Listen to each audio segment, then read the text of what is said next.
Hello and welcome to an emergency episode of the Romantasy Readers podcast. I'm Allie and I'm joined by my K-pop obsessed host, Nicole. How Oh are you my today, god. Nicole? I cannot believe the hold that K-pop Demon Hunters has had on me for the last 72 hours. But because it's been up on Netflix for probably over a week, and I'd Over seen a it week. and I'd automatically just ignored it. I Yeah, had just K-pop same. music, some kind of Barbie kind of, inspired thing. I did not even consider it. I did, even though Demon Hunters would normally perk my interest because I had the whole K-pop aspect, I didn't even consider it until Instagram started sharing snippets of it. And It's that that was one with him in the hat, and he's like looking from the hat, and then he has all his like scars up his face, and it's like, what is that? That is what got my interest. for me. Okay, quickly, guys, if you have not watched K-pop Demon Hunters and you don't want anything spoiled, perhaps jump away now because, Yeah. I'm just gonna talk about everything. So here's your last chance. But okay, here we go. So the thing I thought basically it actually gave away the ending, with the snippet that I saw. But it's kind of one of these movies where I didn't really mind that I knew what was going to happen. But Yeah. it was the part where he was holding the bad guy's fire back, and Fire. he's like, Yeah. "You gave me my soul back, and now I give it to you." And I just went, What "Oh have he my done? god." Oh my god, he's like giving his soul for her, and I was like, this is. I was like, I need to watch these immediately, Yeah. immediately.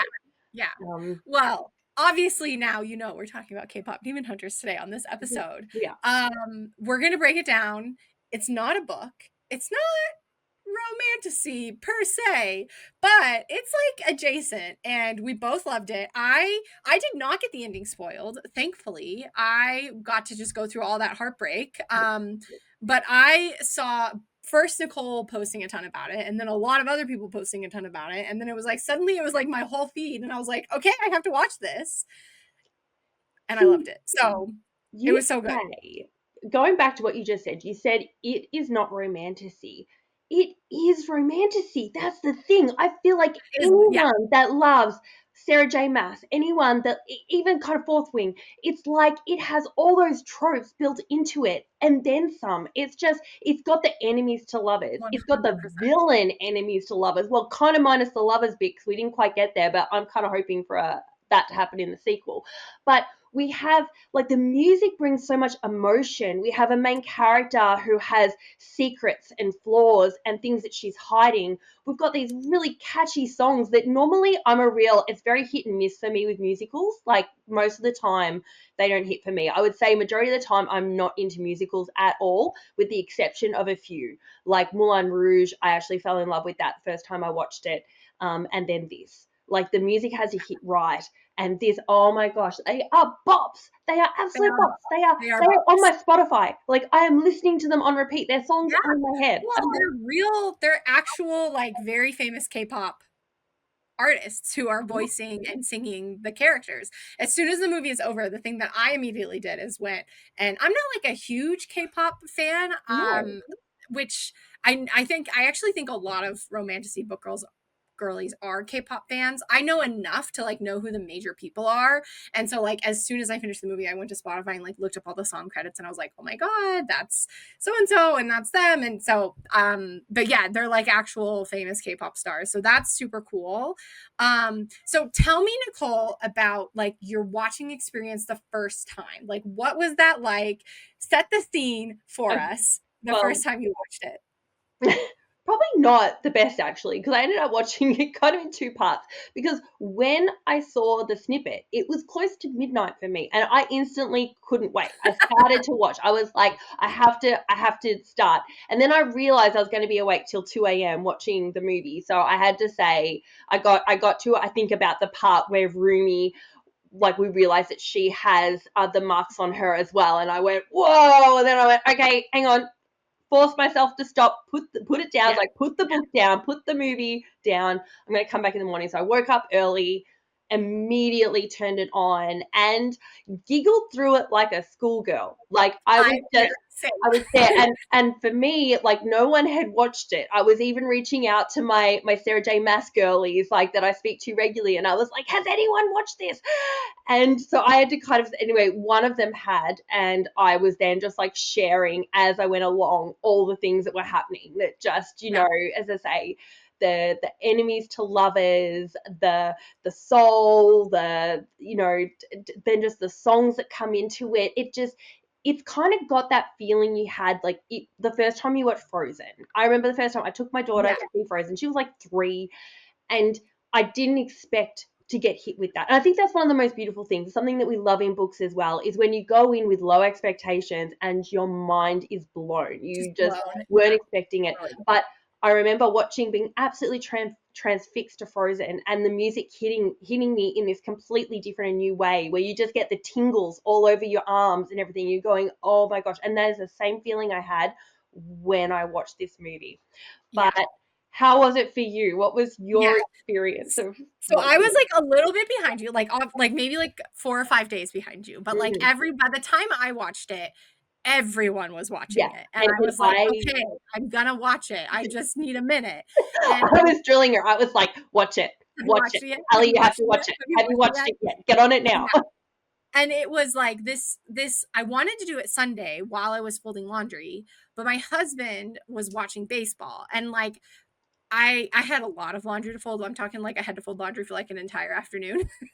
Because I haven't done laundry in a while.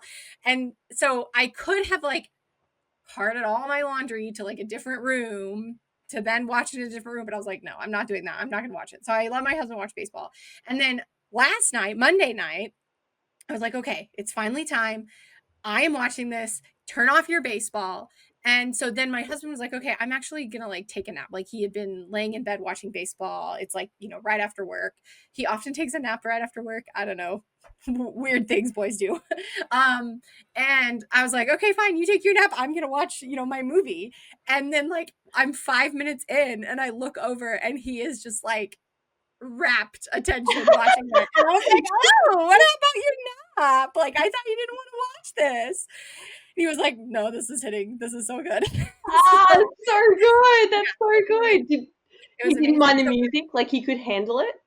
oh yeah, yeah, yeah, yeah. He loved the music. He loved the story. He loved all of it. And like then so it ended up just becoming like a movie night for the two, which was awesome. And I was like squealing the whole time. I was just like, ah! And like yeah, it was so good, and I texted you my live kind of reactions, but, like, there was a stretch of, like, 45 minutes where I didn't text you anything because I was just, like, so into it that I Rapture. couldn't even take time to grab my phone and text you something. Um, it was so good. Oh, So sorry, go ahead. I'll say the thing that got me was in the little caption at the bottom. It keeps reminding me that it's for kids. It's like kids Yeah, movie, and I'm thinking, it's a kids movie. Why am I so enraptured in this movie? Why is this hitting all these parts for me when this is meant to be aimed at kids? Like, I'm a yeah, 41-year-old woman. This shouldn't be having this impact on me, but oh my gosh, it did. yeah. So go ahead. So tell me about let's talk about some of our favorite moments. Like what are the things that really made you like kick your feet and squeal in delight? Firstly, it was the friendship between the 3 girls. I think there was this, I love that there was just this funny complexity. They were funny. I loved even just when they're first in the airplane and they're eating their pre-show snacks, and it's just funny. You've got these It's just three funny. Yeah. sassy different personalities perfectly complementing each other, reminding me of Nesta and Emery and Gwyn, like, and those moments they had in the House of Wind, the same sort of chemistry, the same sort of vibes. But I Same like the feeling. idea of Bryce and Nesta, and I'm trying to figure out who the third one is, but characters like that. So instantly, I felt this connection to these 3 girls, and they've all got these little complex backstories. And they're also just bopping with this music, and then of course we find out that Rumi has the marks that then took it to the next level. You went, oh, as I said, this is a bit like Frozen. You find out there's something big and sinister kind of going on for her. There's a Yeah. lot more to her character. So then you're like, whoa. And then she obviously then meets the boy band. She meets Yeah. um, Ah, Second that Ju- the boy band came on Ju- screen in their non-demon forms, that is when that's the first moment that I like actually squealed aloud. I was like, oh my god, they were Demon so Boyfriend. How could this such a work? cute, like such a great meet cute, you know, for her to Mm. just like them all to just be like, oh, who is there a boy band? Like it was so funny. And Oh, then the moment when she like falls and she thinks he's like helping her up, but he like he dust just slips like on his so shoulder. yeah. I, I just that is such a romantic moment to me. Like I It just was. loved it. That's such a And like grumpy sunshine moment. And I even love it. Maybe this was aimed at the adults, but the way that the other two girls are frothing over the Frosting. guys, I and they've got the know. six packs, and then the eyes are just turning into six packs, and there's popcorn popping out of their eyes, and it's just, it's so funny. It's so funny. And Yeah, even it's when so he does funny. knock her, and then she like loses all her juices, and they all just fly up in the air. And so it's like you've half got this beautiful romantic potential meet cute moment, but you've also got a lot of humor thrown in there as well to keep it Yeah. light and entertaining. And loved it. Absolutely And loved then, like, seconds later, they see the little, like, patterns on their arms, and they're like, "Demons, we have to kill them." it. And the one of the things I loved about the movie is it just moved so fast. They Yeah. weren't afraid to just have plot, plot, plot. Yeah. And even and of course, like a kids movie, that's what it has to do. But I also think that not all kids movies these days do that, you know? No, Like they take their time. They don't just they kind of hold like go back. from reveal to reveal to reveal. And this really did. It was it was And it made it always really watchable. it was always hitting with something. It was hitting with drama, it was hitting with action, it was hitting with music. They didn't let the music last too long where it No. could have really dragged out and become humdrum and not entertaining, but they kept it that like you hear a bit of the song and then they jump into characters and side characters and funny little things happening to the side and then back to the song. It was all tied in beautifully, or that tied into action and fighting. And I think that was another thing I love so much, especially being a lover of Sarah J. Maas and knowing how much she's always loved powerful female characters. So seeing these girls in leather, dressed up with their Yes. swords and their things, and then they're fighting these demons and just doing it with ease. That just hit something for me so powerful. I was just giggling like a schoolgirl that I was getting that in front of my eyes. Like that I Yeah. wasn't reading it, I was actually visually seeing it. I loved it. It was so fun watching them, like, fight and, just and the outfits, oh my god, the outfits just got me, like, when we're kind of jumping ahead in the movie, but that's okay. When they went to go really get the boy, like, they meet the boy band, they try to get them, but they can't because there's, like, all the fans, and they don't wanna, like, cause a scene, so they're like, "Okay, we'll go home." Then they go home, and they, like, are gonna go out and get them, and they put on their outfits, and they're these, like, black, like, leather things, and Yes. I just was, like, so reminded of, like, Manon and the 13. I was like, "Oh, yeah, this is Oh my so god. badass." Or the Like, and Valkyrie as well. Like I'm or either the like the Valkyrie, like, those Valkyrie outfits are or so Manon cool, and the 13. It was but then to take it and, like, flip that on its head and have a humor moment where they try to, like, slide down a slide, but they can't 'cause they're in leather. I just, like that was so clever to me. I just was like, "Oh, they made so them look so clever. badass, but then they, like, turn that and make it funny too." It was so done. So Exactly, well done. exactly. So it had these like epic, like, kick-ass, like fighters, but they had flaws. They had flaws. They Yeah, had these really yeah. real, entertaining personalities that made it so fun. And we just saw that back and forth of them trying to get over the demon boy band and then back and forth. And there are just so many parts of this movie that I love. I even just love how they just go around saying like couch, couch, couch. Their whole thing was just to I know. get time off, and the other two girls were just like couch, couch, Yeah, couch, couch. I was just like, this is perfect. But I then, can relate. yeah, yeah, it just, as I said, it did. It moved really fast. It always had something entertaining or meaningful happen. Probably the slowest parts were sort of the romance parts, or when we got introduced to the animal side characters that suddenly get brought in stage Yeah, left, where we get the cute tiger and the bird with three eyes that wears a hat. But what first we think is scary ends up being super cute and lovable because they have funny moments, and you absolutely fall in love with them, and you're like, and they're it's, like, always revealing something too. It's like you're always learning something new about the world, And that is such a fantasy, romantasy type of thing to do, right? Yeah, To just kind of exactly. jump in and use the action to reveal new things about the world, new facets of the lore or the magic, or, in this case, the demons. Um, I thought that was just so well done and Yeah, so yeah, clever. yeah, Um, exactly. Another moment that I like just absolutely adored was when the boy band, like after they had broken up, Mhm. the band, and then the boy band is having their like big concert. That song, I think that's my favorite song Yeah, of the whole movie, where they're like, "I'll be your idol" or something like that. yeah, It was yeah. just so catchy, and their outfits were so good, and like seeing him in that hat with his scars. Oh, I was just like so into it. Yeah, and there's Um, a real and that's really traditional South Korean like attire for like yeah. back a couple of hundred years ago. Someone actually Mhm. spoke, I think on YouTube about those actual costumes and that they're really relevant to real historical figures and what they would wear back in that time. So it's so amazing that they've pulled that real tradition and law and brought that into those characters and made it so cool. That was such a powerful song. Like everything, we're reaching the pinnacle, everything's going bad, and at this stage Rumi has lost everything.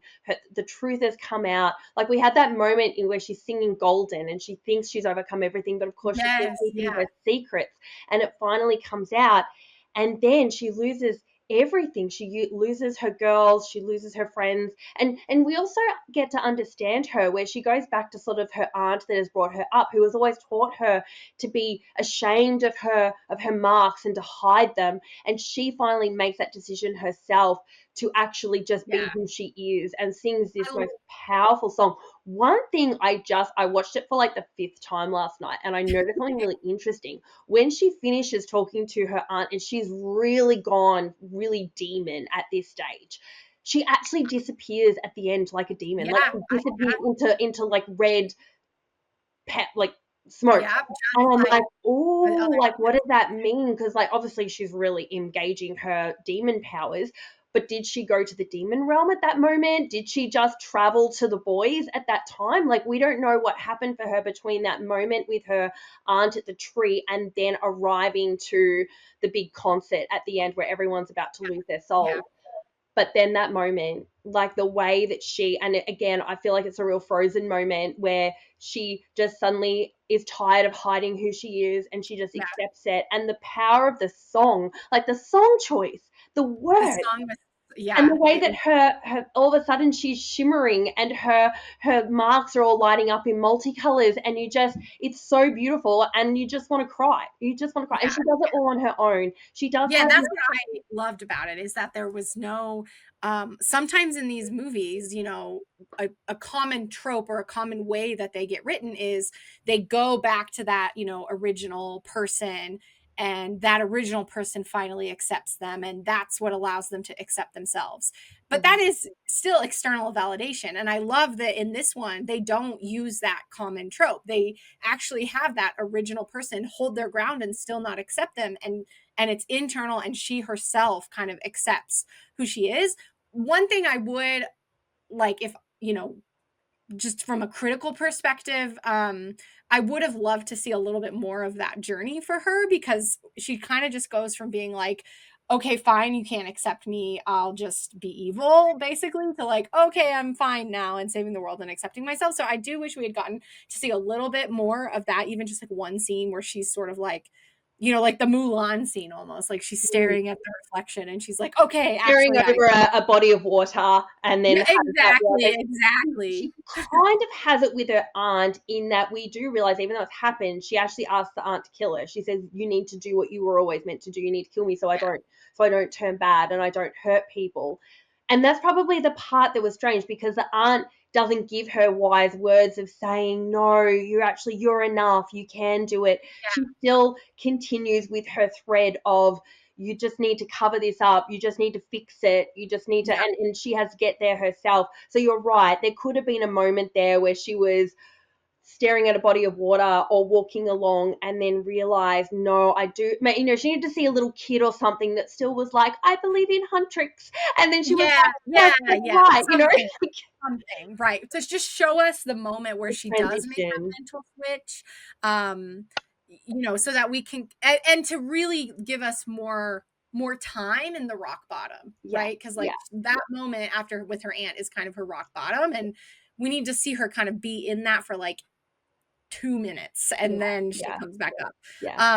But I still, it think, was still good. look, it's a small thing and we'll forgive them because the rest of the movie is perfect. And I think what it allowed them to do was to have that surprise where she kind of shows up Yeah. to the concert and seems all broken. And then she just snaps into a change. And it makes the song hit so much better because you're like, oh my gosh, this is amazing. And then, for her two basically sisters, Mm-hmm. her two other Valkyries, if you will, to come and sing with her, that was awesome. Mm-hmm. Any other favorite moments from it that you want to talk about before we maybe start talking about some connections to yes. Everything, everything. I Yeah, love all of everything. it. Yeah, But there's obviously the romance and the enemies to lovers. Not that we ever yeah, get to lovers, but we get to a place where we have two characters that are really connecting with each other on multiple levels, and that is yeah, between Rumi and Gino. And that just it hits so different, and I it does. love that they really did introduce it as an enemies to lovers. He is who she's meant to hate, he is who she's meant to kill, and yet he's also stunningly gorgeous, and he's complex, and he's starting to realize about her as well. We obviously don't know a lot about Gino and his background. We have an idea of the shallow understanding that he made some bad choices. He turned away from his mother and his sister, and he feels a great sense of guilt, and that only adds to his demonness. Like the Yeah, fact that he feels guilt and shame is why it's actually having an impact. And that's the same thing for Rumi, and he knows that. He knows that it's her shame of her hiding who she really is actually impacting her and making her more demon and affecting her voice. But seeing that healing journey for me, that song Free, where they sing that together, is oh, so good. like, Yeah, okay, guys, for the Bryce in me, that moment could be Bryce and Azrael, especially with the it hand could be. holding It and the totally running could up be. and the I flying know, into the I know. sky. It's so Sailor Moon esque.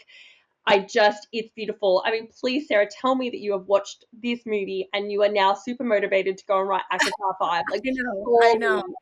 surely. And to do give us the Bryce Ariel arc. Oh my goodness, yeah. I It know. felt But very even Bryce Ariel in that moment, or like what we want it to be. These two characters connecting and healing in a way that they never have before, to actually be the only person that they can be honest and truthful with.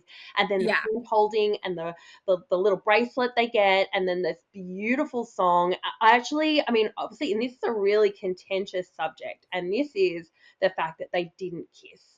Let's maybe talk yeah. about this for a moment. How did you Hold on, feel? before we Yeah. go there, I do want to talk about a couple of other moments, like just how well the romance is built, Yes. and because we'll talk about the end of the romance in just a minute, but Mm. like I feel like this is the first movie I've seen in a very long time that actually understands like the things that women and like book girlies really really love, like the Yes. moment when they're fighting in the bathhouse and her sleeve gets cut and he like grabs her and like pulls her to him and like spins them in a circle but like leaves her covered, like oh my god, I went feral for that moment because it is your classic like enemies to lovers, like that's the first moment in the enemies to lovers He's arc the where like villain, but he he's does good. something kind.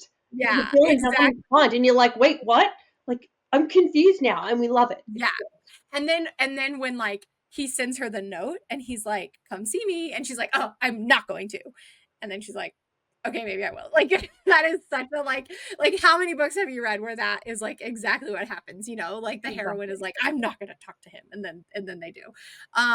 So I just like all of the things that led up to that, I just thought were so well done, and I just feel like movies don't get it right a lot these days. Like Mhm, they just don't capture the excitement of a small gesture like covering up her patterns for her, like mhm. so I wanted to make sure we called that out before we talked about them not kissing. Yes, So, yes, now we yes. can talk about the controversial subject.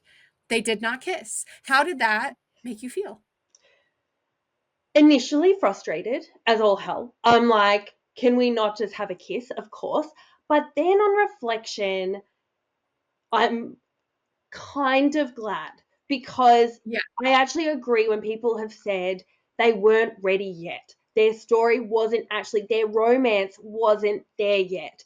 And I Yeah. actually think it's so powerful. And similar to Ghibli movies, if you're a Ghibli fan, if you've watched like Howl's Moving Castle and things like that, they actually are very light on on actual physical romance.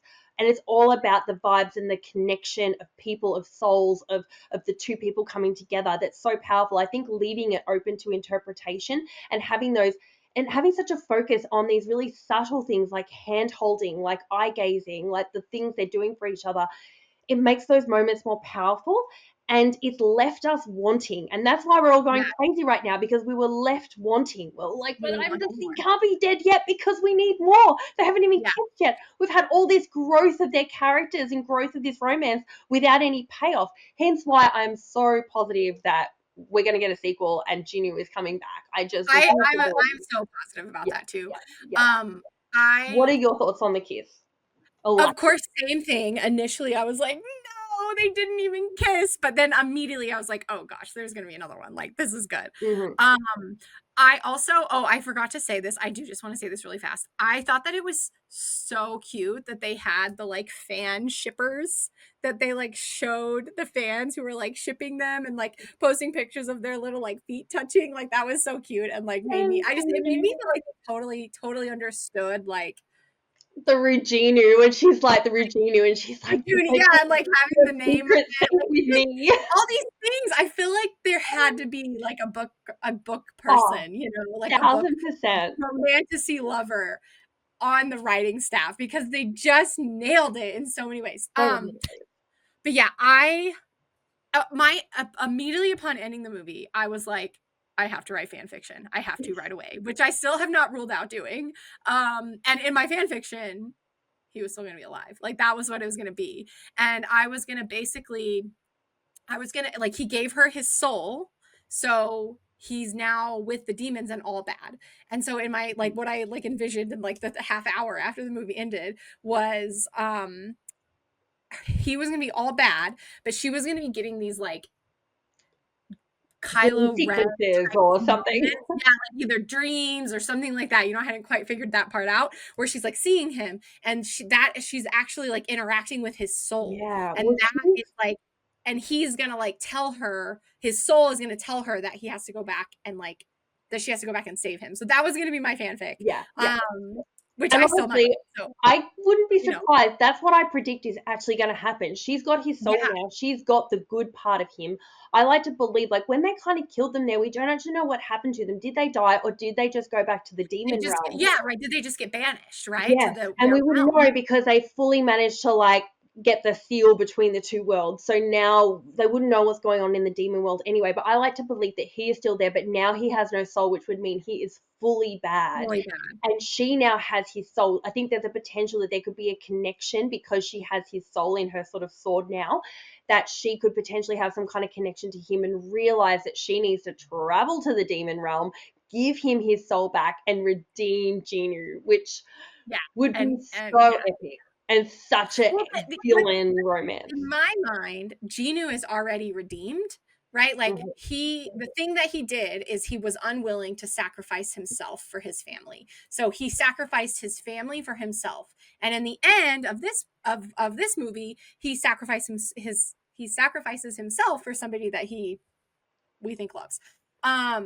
So in my mind, his soul is actually redeemed, and it's that act that allows his soul to be fully redeemed. And so now she's just like reuniting, you know, and maybe Mhm. he has to like sort of accept that he's redeemed or something like that, right? But like that redemption arc is kind of there, very Yeah. almost very intentionally, right? Like he Mhm. probably intentionally, that's probably what they did. But that reversal of the sacrificing. Absolutely. But yeah, Like, I think she's gonna go back and give him his soul and bring him back. yes. Now, since we're talking about theories, I am super interested in who her father is, if her Yes. father was a demon. And like by the end of the movie, her patterns aren't gone, which is what her This aunt is said would crazy. happen when they put the Henmoy back up or Hen Moon. Her patterns are still there.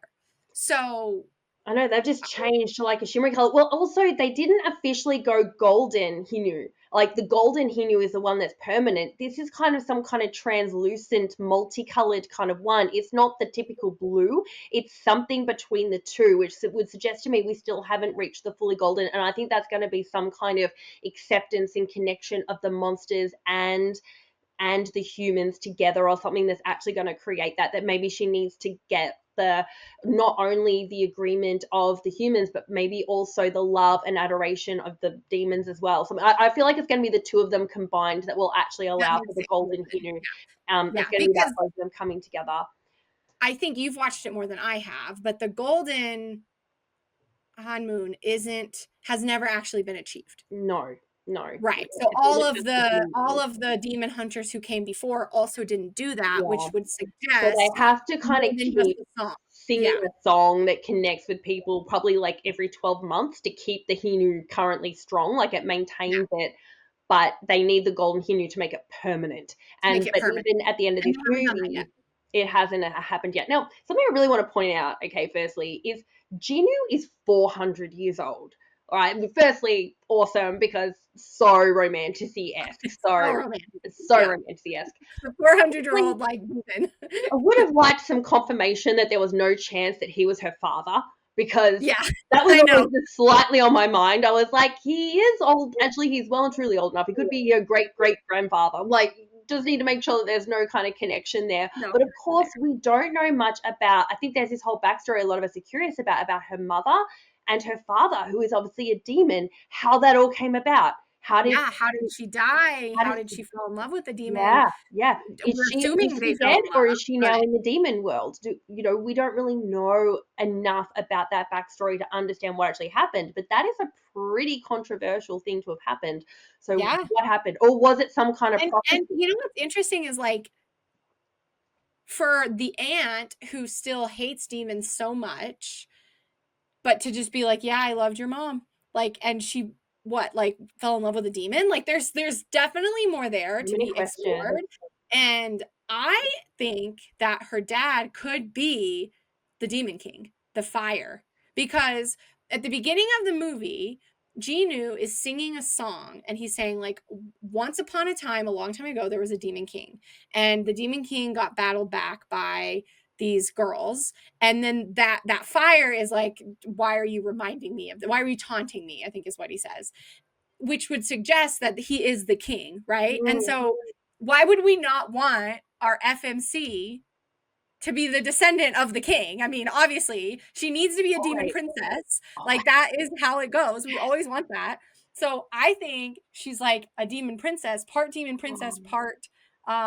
singer. And that to me is just like a really interesting story. And like what's gonna happen is she gonna have to kill her demon dad, or is she gonna like redeem her demon dad? Who knows? Yeah, yeah. Well, it's completely we all we know about the demon king so far is he just wants to eat souls, as many as possible. He just wants to feast, and he Yeah. keeps sending people off. At the moment he seems like the big bad. Like he just seems like big bad. Yeah. No, Yeah.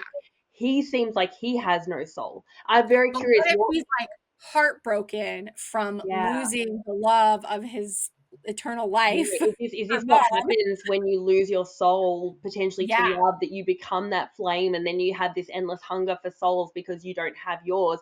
We have to wonder if this is what's going to happen to Ginu now, because he Oh has my lost his god. soul and Yes. he becomes that, And and we he has love to a get history back. repeating itself kind of moment. Maybe that's exactly what happened with her mom. Her mom fell in love And, with the demon, lost its soul, became the fire. Now and Ginu's gonna do it. if you've watched Howl's Moving Castle, which bit of House a Moving was like one of my favorite movies of all yeah, time. yeah, because Really, obviously in that the flame is his heart. Like the flame in yeah, it's like right. good and it runs his house and it does everything. But eventually she finds out that that's actually his heart or his soul, and he has to actually put it back in, and that Yeah. they were disconnected and now they're reconnected, and that's part of the growth. So you have to wonder if the flames are a similar kind of symbolism in this movie. If that is a soul of someone and it needs to be reconnected with them or something to that effect. So Yeah, I'm loving this. I'm loving that like she's gonna have to prevent Genu from becoming the like soulless fire Yeah, monster yeah, demon king yeah, and just thing. have endless hunger and need for souls because we see Yeah. different levels of demons in that world. Obviously, Yeah. Genu is one of the prettier, dare we say, demons. Even in his full demon form, he's still pretty human. Whereas then you Yeah. get the ones that are all big ogres and monsters. There's the water ones, and then you've got the Flame King, who is obviously running everything. And Genu hates him. Genu is like, if like hate and that could kill him, I would have done it already. That's what he says. So he hasn't, it almost seems like Genu has been trying to beat this king for a long time and hasn't Yeah. been able to. So we have to also wonder what Genu's motivation was in creating this boy band. We obviously, the reason we're given is because he wants to lose his memories and he doesn't want to think about what he did to his mother and his sister. But we also get the indication that he does not like this king. And obviously, he might be Yeah. having to just accept that this is just what happens in life and I just have to accept this. But what was Genu hoping to really get out of giving him all these souls and taking everything from the earth? Was it really just purely selfish like that? Or was he hoping that this was going to lead to something else? Yeah. Yeah, I know. It's I think that's definitely like a rich opportunity There of a is a place lot to there to unpack. in the next movie. Yeah. Surely they're going to make another movie because like people Yeah, are loving it and it's doing super well and they definitely. definitely And left a look, lot of room open. yeah, yeah. Now, look, the hints we have that there is going to be a sequel is firstly the very last like picture shot in the movie. It pans up to the top of a sign which says "Come back," and then Yeah. we've got the tiger and we've got the bird sitting on top of Yeah. it. Obviously, big hints towards Genu. So we get that sense that there's going to be a comeback, that hopefully his soul is still around, and that we're going to be getting a sequel. Also, the director's husband on Instagram, I saw this, got on and spoke to her and said, "People are asking about a sequel, care to comment?" And she just like went and just hid herself underneath the kitchen counter, refusing to answer. I'm sure we're going to get a That sequel. definitely means there's a sequel. Yeah, for Yeah, sure. yeah. This story They're is probably going to like go already up. well, they may not already be working on it. They may just want to just have see how it did, but like Well, look, obviously, yes, they closed it off enough, but I think it has so much there. It's such a rich world. I don't even just see a sequel. I see a trilogy potential here, I depending. see like a whole, yeah, this could be, I Yeah, mean, and it's I don't know how hard the animation was. I mean, it is beautifully animated for sure. Um, so, that is really the thing that slows things yeah, down. yeah. But Well, I I think, also yeah, I I also think don't think it was like the most complex. Like it's not like Pixar style, no, So no. that helps a It's little very bit in doable. the production. Probably the hardest thing is writing more amazing songs. I compare it a lot to Frozen, and Yeah. Frozen was a very completed movie. It was had the beautiful songs in that, but the whole story all got wrapped up in that movie. So even though it had this insane success, I think it took them about 5 years before they were able to make a sequel. Honestly, because they had closed off so much for all the characters, there wasn't a lot of need for further growth because they'd done it all in that one movie that they had to kind of go and recreate a whole new because it was so insanely successful. They were like, right, what could the next part of the story be? Whereas this has really left a lot of pieces open. There's a lot of things Yeah. that we've been introduced to without the breakdown and the understanding. So I think there is a big segue to so much more in this world. Yeah, I agree. Yeah. Yeah. Okay, let's talk a little bit about there are some things about this that are like very SJM coded. Let's Yeah. talk a little bit about some of those. Okay. The first thing that we of course both picked up on is this is very Bryce Ariel. It is very Bryce Ariel. Like it just feels like it just feels that way to me It personally. it's And just, yeah. Obviously, because as Bryce serials, we have this belief of light and dark, of good yes. and Yeah. bad. And Yeah. obviously, Rumi is light, like her sword is light. Obviously, Bryce She has carries a the sword. sword. I mean, that Okay, in and of itself is a big thing. yes, She carries a yes. sword that lights up. Like that's very Bryce. Yeah, she's Very Bryce. light, she flies, she kicks ass. It's obviously a modern day world, that sort of thing. Then we've got the demon. Now, a lot of our Azrael theories is that potentially Azrael is part demon. He Yep. is possibly a demon prince.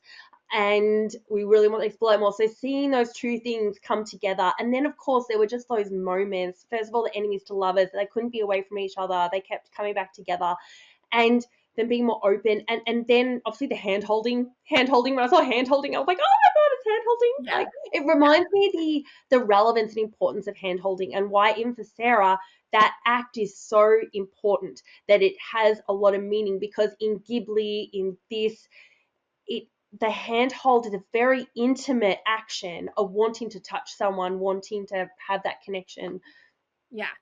Yeah. I mean, it just, I think like he feels very as real to me, just like he's tortured, he has a tortured past, you know, he has these patterns kind of like scars. So he feels very as real to me. And then you add in the fact that she literally has a star sword. She has a sword that lights up. Like, okay, come on. And also like her magic is within her body, like her voice, kind of like the, you know, how Bryce Life has is the light. It's microphone light that on comes her from her chest. and the light that emits from her. Yeah, it just felt very, very similar to me. So, Yes, yes, any exactly. other final thoughts Well, I think on the other connections would Hunters? be, and this is now putting my Bryce Ariel to bed, and saying, was obviously the three girls, and the feeling I guess Yes, I had in Silver Flame of Nesta and Gwyn and Emery. It had that real trio. I thought I loved that. It felt very Sailor very, Moon esque. very Sailor Moon esque. It's where I'm hoping Sarah is going with her book. That's why I'm just hoping that she has watched this and obsessed with it the way that we have. And Yeah, hopefully, just like you want to write a fanfic, she's now super motivated to like finish off Akatar 5 and get it out to us. Hopefully, this is just the thing she needed to give her that maybe. final bit of motivation. But yeah, there is, I think, just that friendship and that strong, feisty women that are also beautiful and kicking ass, but also beautiful while doing it. I just think that is what Sarah has always been about, and what she has got across in all her books. I love how you also spoke about like when they're dressed up in the leather, it reminded you of Manon and the 13.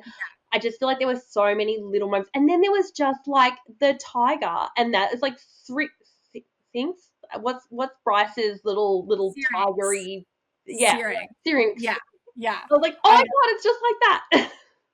Yeah, I know. Well, or Abraxas, or you know, like just like Yes. having that little like No, when she's like, pet.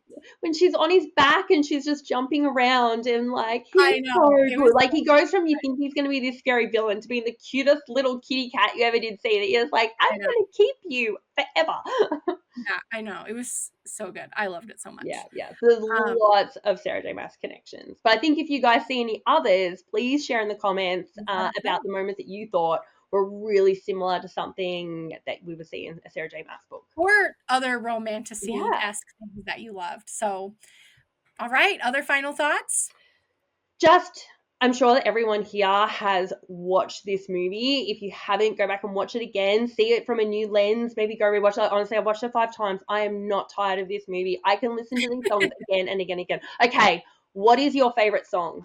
What's your favorite So song? I've only watched the movie once, and I have not re-listened to any of the songs. So this is I reserve the right to change my mind. Okay, Okay. because I've only really done it, heard all these songs one time. But for me, as of right now, it's the like Idol song, the Mm-hmm. ones that the boy band sings at the Mm-hmm. very end. I Yeah. just thought it was so catchy, but they're all amazing. But I really, really liked that one. Okay. What I about you? I am struggling to pick only one because it's painful. I think right now I'm loving Golden. Golden is so powerful. I love it so much, but I also love Free. I think I've Yeah, watched Free the most because I keep watching that moment and the two of them connecting and then flying up into the sky and holding hands. So that moment for me was so impactful that I love Free. yeah. They're my two. I don't make me choose, please, because You can have those top two. I'm gonna listen to I more. love them I'm gonna both. Why choose? Yeah, yeah. I'm gonna keep listening and I will report back if I Hmm. have a new favorite song. Yeah. Um, because yeah, I've only listened to it once and like it could just be like recency error or recency bias and yeah, we'll see what I think your idol is like the most successful on Spotify right now. I think Oh, okay. Okay. So I'm not alone in all thinking the that's songs, yeah, it's the most successful. Yes. So no, you're okay, on a got right it. track there. I just love the Perfect. romance. All right. Well, thank you guys so much for listening to our emergency episode. Literally, we recorded it the day after I watched it because I was like, we have to record. If you have not watched it and you somehow listened to this episode, I don't know what you're waiting for. Go watch it. But maybe if you have watched it, watch it again. Let us know in the comments what your favorite part was. What if you caught any other SJM connections. And as always, please rate, review, and subscribe to help more listeners find our podcast. Thank you all for listening. Bye.